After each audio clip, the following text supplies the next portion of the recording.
नमस्कार मित्रांनो, करोनाची दुसरी लाट येत आहे म्हणजे नेमकं काय? ह्या आजाराबद्दल असलेली माहिती म्हणजे उपलब्ध असलेली माहिती जी तुम्ही वृत्तपत्रांमध्ये वाचली आहे, न्यूज चॅनलच्या माध्यमातून ऐकली आहे किंवा कुठेतरी प्रकाशित झाली आहे ऑनलाईन फोरमवर, त्यापेक्षाही सहज आणि सोप्या भाषेमध्ये आम्ही तुम्हाला ती माहिती सांगणार आहोत. अशी माहिती तुम्ही याआधी कधीच ऐकली नसेल. प्रशांत साखवळकर, डॉक्टर प्रशांत साखवळकर यांनी ही दिलेली माहिती आहे. रुबी हॉलमधील अतिशय प्रसिद्ध डॉक्टर आहेत, त्यांनी दिलेली माहिती आहे आणि ही माहिती आम्ही 2 भागामध्ये प्रकाशित करत आहोत. पहिला भाग आज तुमच्या भेटीला आम्ही घेऊन आलो आहोत. ही माहिती पूर्ण नक्की बघा. धन्यवाद.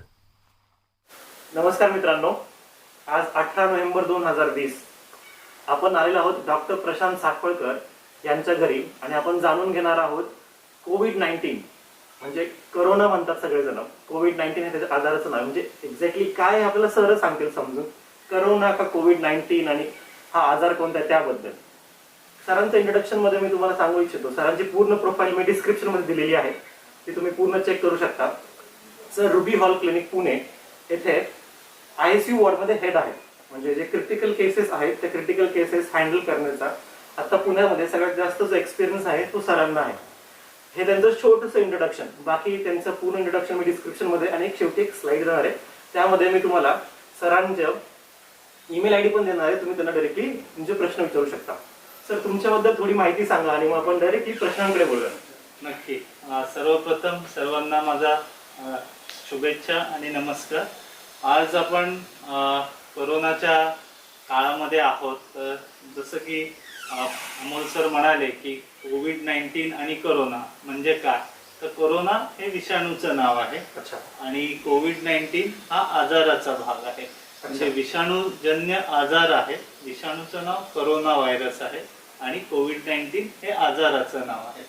तर कोरोना हा बीटा व्हायरस आहे, म्हणजे बीटा RNA व्हायरस ज्याला आपण म्हणतो, ही त्याची फॅमिली असते. जसा एखादा व्हायरस येतो तसं आता आपलं नाव असतं, वडिलांचं नाव, आईचं नाव आणि आडनाव, तशी व्हायरस यांची किंवा विषाणूंची सुद्धा फॅमिली किंवा कुटुंब असतात.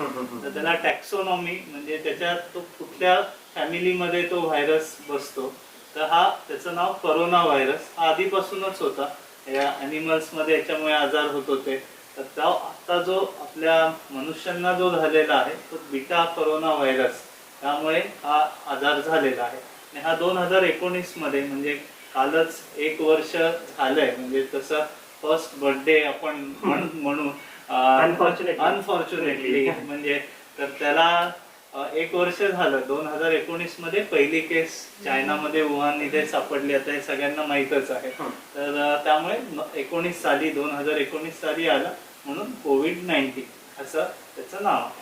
जर सोप्या भाषेमध्ये सांगायचं झालं तर विषाणूंची फॅमिली असते. आपण असं आता जो आपला जो क्राऊड आहे तो भरपूर सारा असा यंग क्राऊड आहे आणि त्यांना थोडं IT लँग्वेज मध्ये पण कळतं. तर आपण असं म्हणू शकतो की एक अम्ब्रेला असेल, त्या अम्ब्रेला मध्ये डिफरंट फॅमिलीज असेल, त्यात एक फॅमिलीचा एक नोड असेल. एक्झॅक्टली तसं आपण म्हणू शकतो.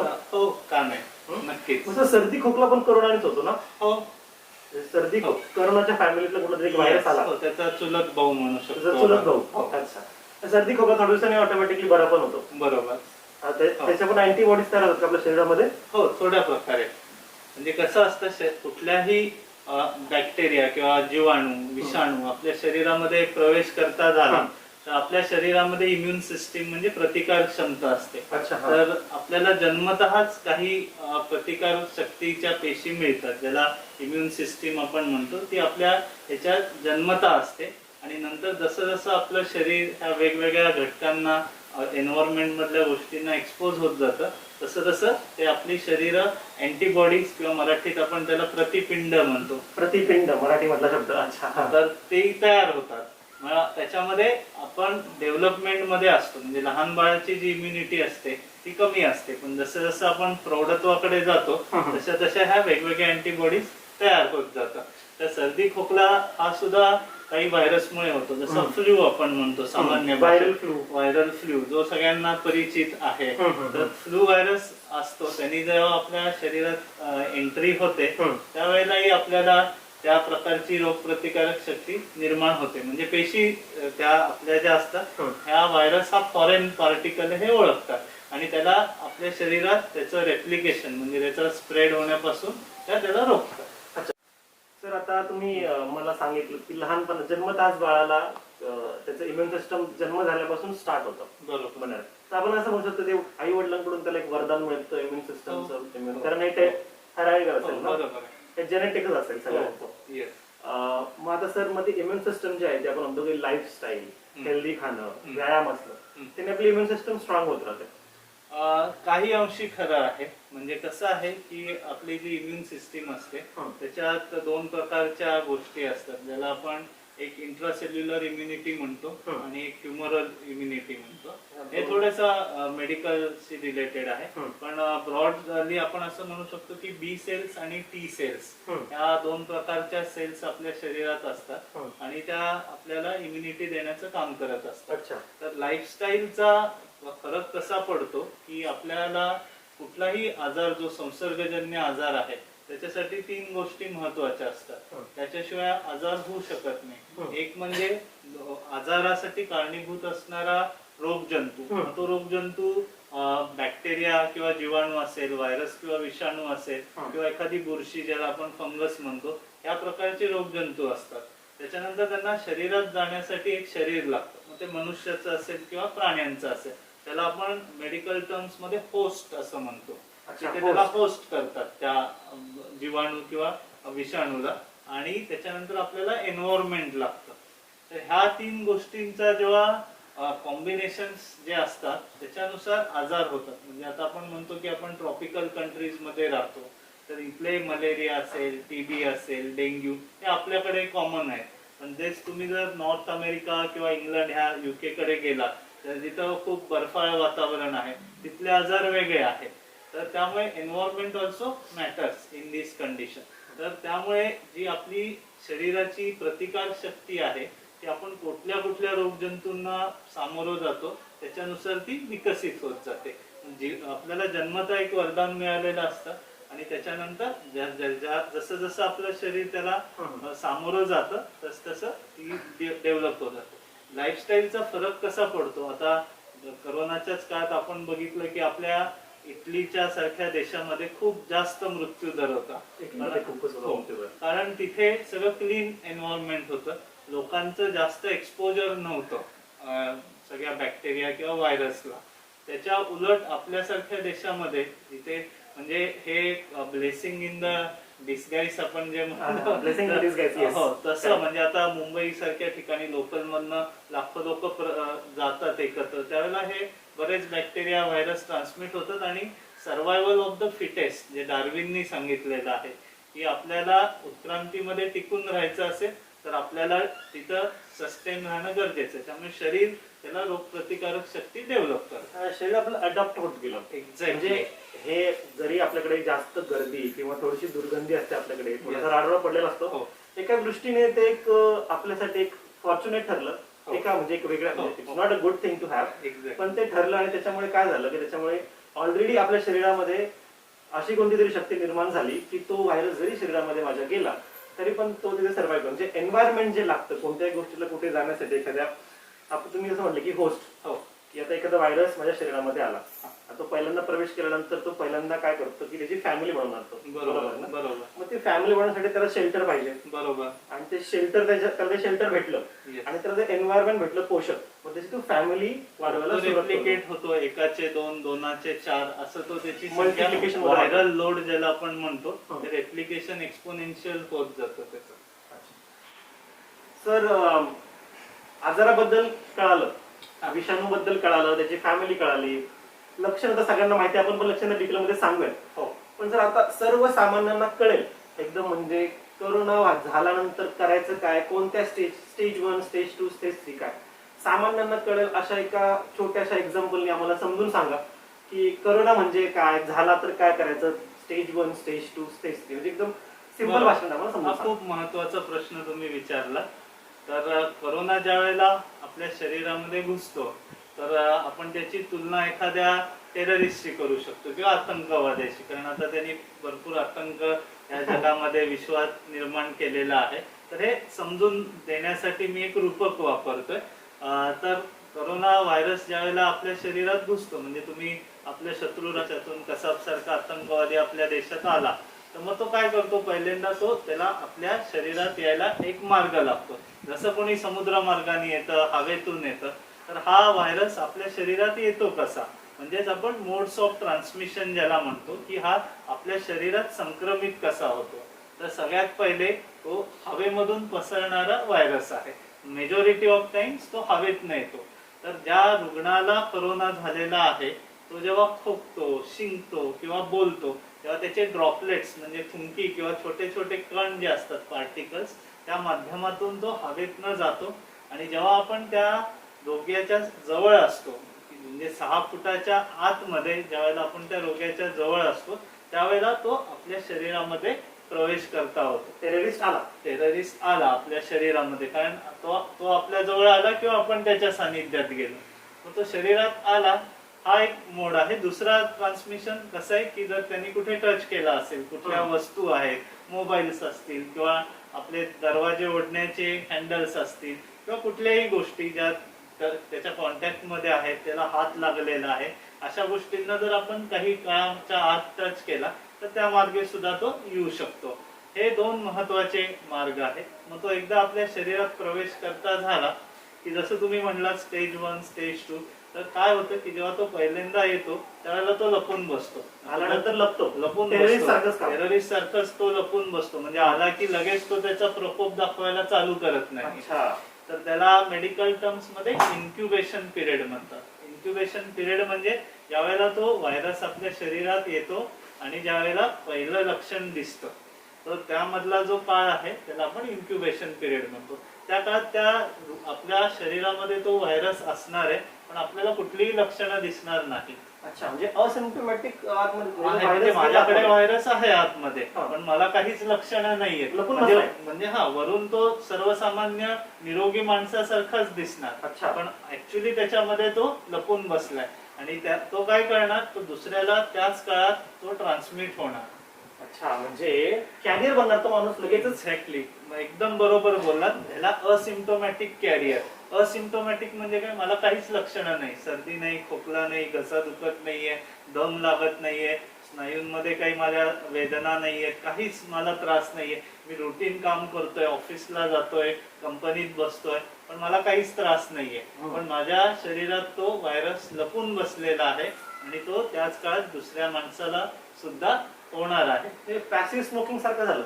एकदम बरोबर. दुसऱ्याला कळणारच नाही की आपण ज्याच्या शेजारी बसलोय त्याला कोरोना झालेला. पॅसिव्ह स्मोकिंग एकदम बेस्ट एक्झाम्पल याच्यासाठी. हो, आपण तसं म्हणू शकतो. अच्छा. आणि मग नंतर काय होतं की काही दिवसांनी, म्हणजे ऍव्हरेज साधारणतः 4 ते 5 दिवसांनी तो त्याची लक्षणं दाखवायला चालू करतो. मग तेवढ्या काळात तो काय करतो की तो आपल्याच पेशींचा वापर करून, म्हणजे तो बाहेर त्याचं काही अस्तित्व नसतं हवेमध्ये, तो एक डेड पार्टिकल असतो, साधारण 60 ते 120 नॅनोमीटर एवढाच त्याचा साईज आहे, एवढा सूक्ष्म आहे तो, 120 नॅनोमीटर एवढा त्याचा आकार आहे. आणि आपण सगळ्यांनी त्याची चित्र बघितलेली आहेत टीव्ही वरती. कोरोना म्हणजे जसं सोलार कोरोना असतो त्या पद्धतीचं त्याला असे स्पाइक्स आहेत, एक त्याला कव्हर आहे एनकॅप्सूल आणि मध्ये त्याचं जेनेटिक मटेरियल जो RNA चा भाग असतो, तर तेवढाच तो व्हायरस आहे. तो काय होतो, जेव्हा आपल्या शरीरात तो प्रवेश करतो त्याच्यानंतर एकाचे 2, 2चे 4 असे ते वाढत जातात. आणि मग नंतर जशी त्यांची संख्या वाढते आपलं शरीर काय करतो, जसं आपल्याकडे टेररिस्ट आला तर आपली एक डिफेन्स सिस्टीम असते, जसे शरीराचं एक सैन्य असतो ज्याला आपण व्हाईट ब्लड सेल म्हणतो, पांढऱ्या पेशी. तर या पांढऱ्या पेशी त्याला पकडायचा प्रयत्न करतात, त्याला बेड्या घालून अटक करायचा प्रयत्न करतात. मग ह्या दोघांमध्ये युद्ध होतं, म्हणजे विषाणू आणि आपल्या शरीराची प्रतिकार शक्ती जी पांढऱ्या पेशींच्या मार्फत काम करते, ज्याला WBC म्हणजे व्हाईट ब्लड सेल रक्तामध्ये जे असतात, तर त्या दोघांचं युद्ध होतं. मग त्या ह्याच्यात काय होतं, जर आपली इम्युनिटी खूप स्ट्रॉंग असेल आणि ह्या व्हायरसला आपण जर त्याच ह्याच्यात अटकाव केला तर तो पुढे जात नाही, तो तिथेच शरीर त्याला संपवून टाकतं. एक मिनिट थांबवतो मी तुम्हाला. म्हणजे आता BSF ने त्याला पकडलं, जर माझं BSF खूप स्ट्रॉंग असेल त्या स्ट्रॉंग नुसार त्याची संख्या त्याची संख्या कमी असेल आणि तो थोडासा दुबळा असेल, कारण प्रत्येक गोष्ट थोडीशी स्ट्रॉंग दुबळी प्रकारचा व्हायरस असेल ना, तर मग तिथेच मी त्याला अटकाव संपुष्टात आणतो. म्हणजे माझ्या शरीरामध्ये व्हायरस आला माझ्या व्हाईट ब्लड सेल्सनी मोठं युद्ध केलं, फायटिंग केली आणि त्याला मारून टाकला आणि मग मी व्यवस्थित झालो. हो तर हा म्हणजे याच्यामध्ये मला थोडेसे सिम्पटम्स दिसले, बरोबर. झालं आणि बरं झालं. म्हणजे लोकांचा असा गैरसमज आहे, मी तुम्हाला का थांबवलं की झालं, अरे मला काहीच नाही झालं, मला 2 दिवस ताप आलता, पाय दुखले, हो थोडा शिंकलो मी, बरोबर पण चौथ्या दिवशी ओके. बरोबर त्यांना असं सांगायचं असतं की मी एकदम Okay ओके, माझं आहे. एकदम काम झालेलं आहे, बरोबर पण एक्झॅक्टली शरीरामध्ये हे सगळं झालेलं असतं. बरोबर एक्झॅक्टली. आणि मग काही वेळेला काय होतं की व्हायरस आपल्या शरीराच्या प्रतिकार क्षमतेला भारी पडतो. अच्छा. मग त्यावेळेला काय होतं की तो मल्टिप्लाय होतो आणि मग तो एकेका ऑर्गन सिस्टीमला म्हणजे अवयव संस्थेला इजा करायला चालू करतो. मग त्यावेळेला मोस्ट ऑफ द टाइम जो अवयव आपल्या ह्याच्यामध्ये गंभीररित्या जखमी होतो तो म्हणजे फुफ्फुस किंवा श्वसन संस्था. मग ह्यामध्ये काय होतं की शरीराला तो त्याचा अटॅक जो असतो कोरोनाचा तो वाढल्यामुळे तो आपल्याला दम लागायला लागतो रुग्णाला. त्याच्यानंतर त्याला खोकला यायला लागतो, ताप यायला लागतो 100-101 या पद्धतीचा. त्याच्यानंतर आपला हे जो असतो ताप वाढत जातो, त्याच्यानंतर घसा दुखायला लागतो. ह्या प्रकारची लक्षणं वेगवेगळी आपल्याला दिसायला लागतात. तर त्यानंतरचं स्टेज जे असतं की म्हणजे आपली सगळी शक्ती शरीर त्याच्या विरुद्ध लावतं. सगळी बी सेल्स असतील, टी सेल्स असतील, व्हाईट ब्लड सेल्स असतील. त्याच्यानंतर शरीर हे एक खूप छान पद्धतीने बनवलेलं आहे निसर्गाने किंवा देवाने. तर त्यानंतर काय होतं की आपली सायटोकाइन्स नावाच्या गोष्टी असतात, म्हणजे सेल्स मध्ये काही सिग्नल्स असतात, त्याला सायटोकाइन्स म्हणतात. तर ते त्याच्या अगेन्स्ट लढायला लागतात. मग त्याच्यामध्ये इंटरल्युकिन्स नावाच्या एक सायटोकाइन्स असतात. ही मेडिकल टर्मिनॉलॉजी आहे, त्याचे वेगवेगळे प्रकार असतात, ज्याला IL-1, इंटरल्युकिन 1 किंवा इंटरल्युकिन 6 अशा प्रकारची द्रव्य शरीरात सोडली जातात आणि ह्याच्यामुळे जी सूज येत असते एका प्रकारची फुफ्फुसांना तर ती कमी करायचा प्रयत्न शरीराकडनं केला जातो. आणि मग ह्याच्यामध्ये सायटोकाइन स्टॉर्म ही टर्मिनॉलॉजी आपल्यापैकी बऱ्याच जणांनी ऐकली असेल.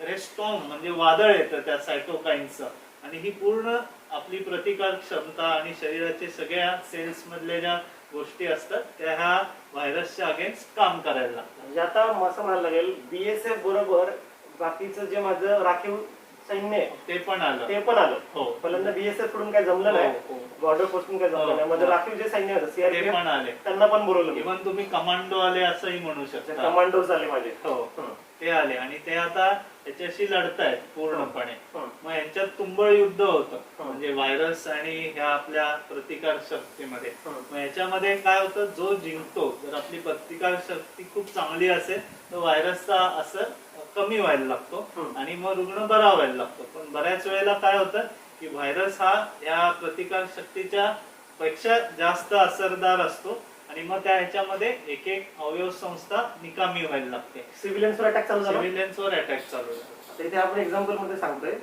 की ऑर्गन फेल्युअर एक ऑर्गन फेल करत जातो. म्हणजे आता सिव्हिलियन्स पहिल्यांदा युद्ध चालू होतं 2 सैन्यांमध्ये. बरोबर. तर टेररिस्टनी काय केलं, आता टेररिस्टनी 2 सैन्यांमधलं युद्ध झालं, टेररिस्ट जरा जास्त मोठा बनला, त्याचा ग्रुप जास्त मोठा बनला. आता त्यांनी सिव्हिलियन्स सोसायटीवरती अटॅक करायला सुरुवात केली, म्हणजे त्यांनी ऑर्गन फेल्युअर चालू केलं. हो अच्छा. मग ऑर्गन फेल्युअर म्हणजे काय की प्रत्येक अवयवाचं एक निश्चित कार्य असतं. जसं श्वसन संस्थेचं काम ऑक्सिजन आत घेणे, रक्तामध्ये मिसळणे आणि त्याच्यानंतर कार्बन डायऑक्साईड हा बाहेर टाकणे. तर मग व्हायला काय लागतं की रेस्पिरेटरी फेल्युअर म्हणजे श्वसन संस्था काम करेनाशी होते. म्हणजे पेशंटला इतका दम लागतो की ऑक्सिजनची पातळी रक्तातली कमी व्हायला लागते, कार्बन डायऑक्साईड वाढायला लागतो. पेशंटला कधी कधी ओठ आणि हात काळे निळे पडायला लागतात आणि इतका दम लागतो की कधी कधी पेशंटची मृत्यूही होऊ शकतो. हे झालं श्वसन संस्थेच्या बाबतीत.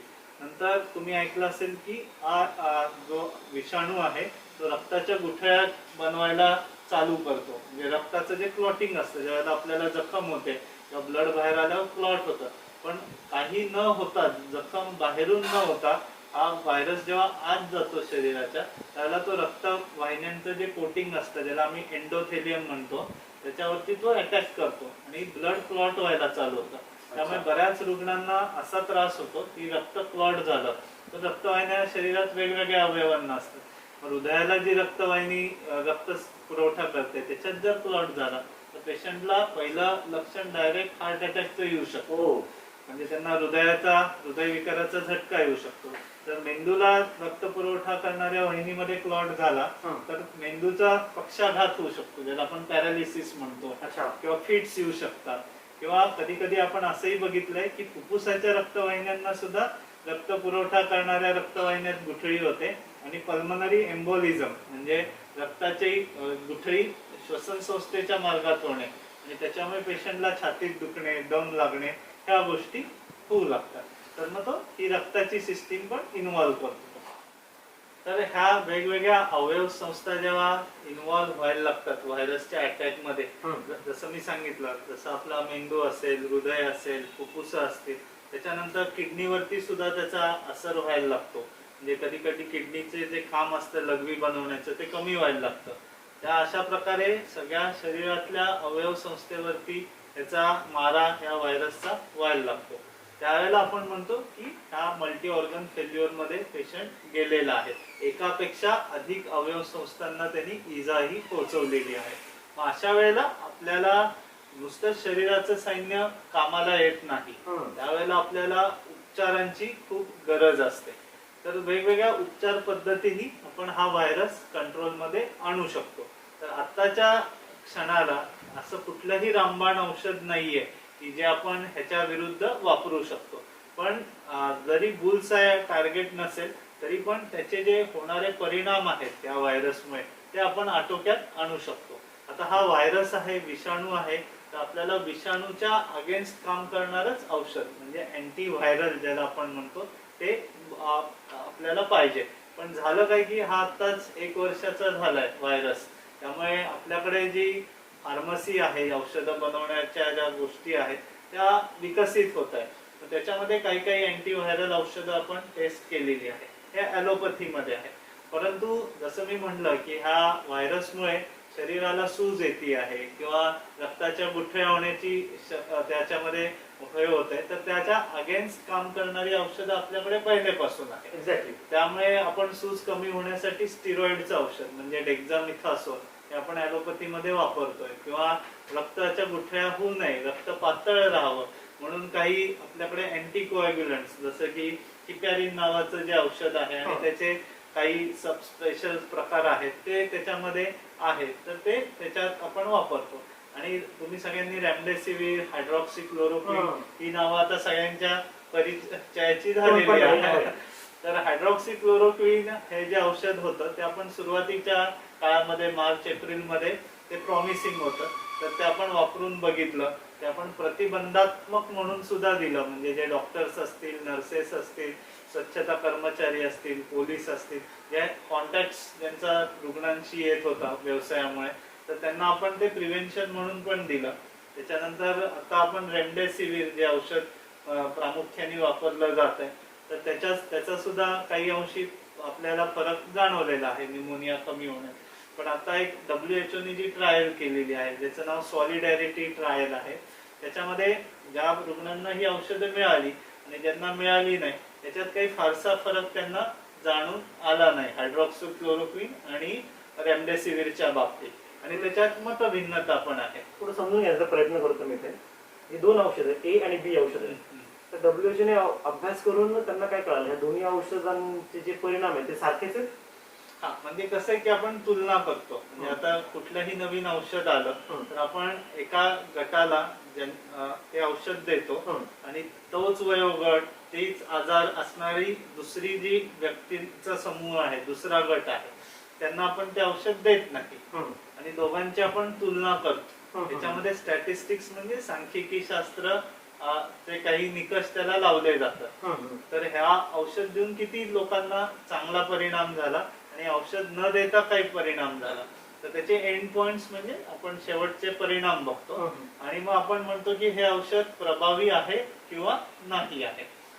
तर असे जगातल्या सगळ्या रुग्णांवरती उपचार केले गेले आणि शास्त्रीय पद्धतीने त्याचा अभ्यास केला गेला. तर त्याला रँडमाइज कंट्रोल ट्रायल, ज्याला सांख्यिकी किंवा स्टॅटिस्टिक्स मध्ये खूप वेटेज आहे, ते आपण केलं गेलं. तर त्याच्यानुसार मग त्याच्यात काही मतभिन्नता पण आहेत. काही जणांचं म्हणणं आहे की रेमडेसिवीरनी खूप असर पडला, पण WHO ने जे नुकतीच एक सॉलिडॅरिटी ट्रायल जी जगभरातल्या रुग्णांवरती केली गेली त्याच्यात त्यांचं असं म्हणणं आहे की ही रामबाण औषधं नाही आहेत, त्यांनी थोडासा फरक पडला पण 100% काही फरक पडला नाही. परंतु स्टेरॉइड्सची जी औषधं आहेत किंवा अँटीकोएग्युलंट्स आहेत किंवा इम्युनिटी बूस्ट करणारी जी विटॅमिनची औषधं आहेत, जसं विटॅमिन डी असेल, झिंक असेल, बी कॉम्प्लेक्स मधले काही घटक असतील, ह्यांनी इम्युनिटी वाढायला मदत केली. पण याचा अर्थ असा नाही की ह्यांनी कोरोना पूर्णपणे बरा होतो किंवा रामबाण औषध आहे. पण ऍट द सेम टाइम आपण असं म्हणू शकतो की ते रुग्णाला त्याची मदत होते आणि तो आजारातून बरा व्हायला मात्र नक्की मदत. अच्छा, आता सर स्टेरॉइड्स बद्दल बोललो आपण. हो आता स्टेरॉइडचे खूप साईड इफेक्ट पण असतील. हो आता ऑर्गन फेल्युअर सुरू झाले हा आणि म्हणजे सिव्हिलियन्सवर अटॅक सुरू झाला, हो मग आपण आता हे सगळं सैन्य मारायला आपलं कमी पडतंय. आपण गोळ्या औषध देऊन पण बघितले पण फरक पडत नाही. तर स्टेरॉइड्स मी तुलना अनुवंशी करू शकतो का? अनुभव खूप मोठी गोष्ट होईल. आता स्टेरॉइड्स मध्ये पण प्रकार असतात. तर एक मिथिल प्रेडनिसोलोन नावाचं औषध असतं, जे खूप प्रभावी ब्रह्मास्त्रासारखं स्टेरॉइड असतं की ज्याची पोटन्सी क्षमता खूप जास्त असते. त्यांनी सूज खूप प्रमाणात कमी होते. तर त्याला तुम्ही अनुभव म्हणू शकता. म्हणजे तसं की ते औषध दिल्यानंतर त्याची सूज आलेली असते व्हायरसमुळे किंवा जो ताप येत असतो त्याचे जे परिणाम आहेत ते स्टेरॉइडची औषधं कमी करतात. आणि हो, त्याच्याने काही दुष्परिणाम पण होतात की जसं साखरेचं प्रमाण वाढणं, स्पेशली डायबेटीसच्या पेशंटमध्ये. आणि म्हणून जर तुमचा कोरोनाच्या आधीचा डायबेटीस कंट्रोलमध्ये नसेल आणि त्याच्यात तुम्हाला कोरोना झाला तर तुमचं साखर ऑलरेडी वाढणार आहे आणि त्याच्यात स्टेरॉइडचं औषध मग तुमची साखर वाढेल. परंतु आपल्याला इन्शुलिन सारखी गोष्ट आहे की म्हणजे आता ह्याच्यामध्ये बेनिफिट्स आणि रिस्क हे आपण दोन्ही बघतो. जेव्हा बेनिफिट ह्या औषधाचा जास्त आहे तर आपण ते वापरतो आणि रिस्क ज्या असतात त्या आपल्याला माहीत असतात आणि ते आपण मॅनेज करतो. म्हणून असं म्हटलं झालं की ज्यांना डायबिटीस आहे, ज्यांना ऑलरेडी थोडासा दम लागतोय, ज्यांना दम आहे, ज्यांची थोडीशी हिस्ट्री आहे मेडिकल, तर त्यांनी जास्त बाहेर फिरू नये. कारण त्यांना झाल्यानंतर तो लगेच बळकावेला हवा, रॅपिड फोन जाईल. त्यामुळे डायबिटीसच्या लोकांना जास्त बरोबर. म्हणजे स्पेशल ग्रुप जे स्पेशल रिस्क असणारे काही आपल्या जनलोकसंख्येमध्ये ग्रुप असतात. जसं की तुम्ही डायबेटीसचा उल्लेख केला, काहींना बीपीचा त्रास असतो, काही जणांना श्वसन मार्गाचे आजार जसं आपण सीओपीडी किंवा दमा म्हणतो हे आजार असतील. त्याच्यानंतर काही लोकांना कॅन्सर सारखे असतील, ते केमोथेरपी घेत असतील त्यामुळे त्यांची इम्युनिटी कमी झालेली असेल, किंवा ट्रान्सप्लांट आता सध्या होत आहेत, ट्रान्सप्लांटचे पेशंट वेगवेगळ्या इम्युनोसप्रेसंट्स घेत असतील, किंवा 60 वर्षाच्या वरील वृद्ध असतील, गरोदर स्त्रिया असतील, तर ह्या लोकांनी हे हाय रिस्क ग्रुप आहे. अच्छा